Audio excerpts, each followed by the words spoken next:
আজকে টাকা জমা দিছস তো পরশুদিন ফ্লাইট।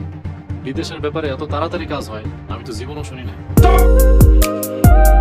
আসসালামু আলাইকুম দর্শক বন্ধুরা, কেমন আছেন সবাই? আশা করি প্রত্যেকেই ভালো আছেন। তো হাজির হয়ে গেলাম রমজানেরই নাটক রোজা এবং নামাজ। এই নাটকটি দেখতে দেখতে আজকে 6টি পর্ব শেষ হয়ে গেল এবং 7তম পর্বটি কবে আসবে এবং কোন চ্যানেলে আসবে এবং কি ঘটবে সম্পূর্ণ জানতে পারবেন আজকের ভিডিওতে।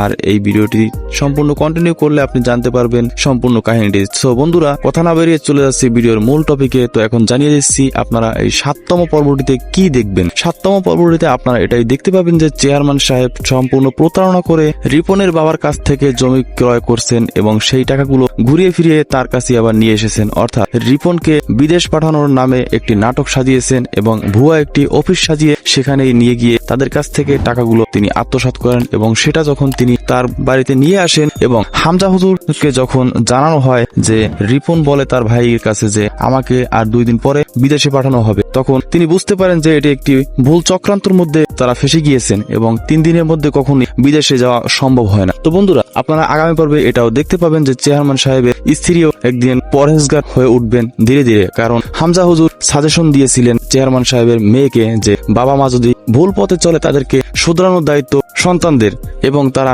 বাবা মাদেরকে শুধরাবে কোরআন এবং হাদিসের আলোকে। ঠিক সেম প্রসেসে চেয়ারম্যান সাহেবের মেয়েও তিনিও চেষ্টা করেছিলেন তার বাবা মাকে ইসলামের পথে আনার জন্য এবং পেরেছেন শুধু তার মাকে ইসলামের পথে আনার জন্য। কিন্তু পরবর্তীতে তারা যখন জানতে পারে যে রিপনদের টাকা মেরে দিয়েছে চেয়ারম্যান সাহেব, তখন চেয়ারম্যান সাহেবের স্ত্রী এবং তার মেয়ে দুজনেই বাড়ি ছেড়ে চলে যাওয়ার সিদ্ধান্ত নেয়। আর এটাই আপনারা দেখতে পাবেন 7তম পর্বটিতে। তো বন্ধুরা, রোজা এবং নামাজ এই নাটকটি 7তম পর্বটি কবে আসবে সেটা জানিয়ে দিচ্ছি এখনই। তো এই পর্বটি আপনারা দেখতে পাবেন আগামী 14ই মার্চ অর্থাৎ আগামী শুক্রবার বেলা দুপুর 3টায় শুধুমাত্র ঈগল ড্রামা সিরিজ ইউটিউব চ্যানেলটিতে। সে পর্যন্ত সবাই ভালো থাকুন, সুস্থ থাকুন। আল্লাহ হাফেজ। দেখা হবে অন্য কোনো ভিডিওতে অন্য কোনো টপিক নিয়ে।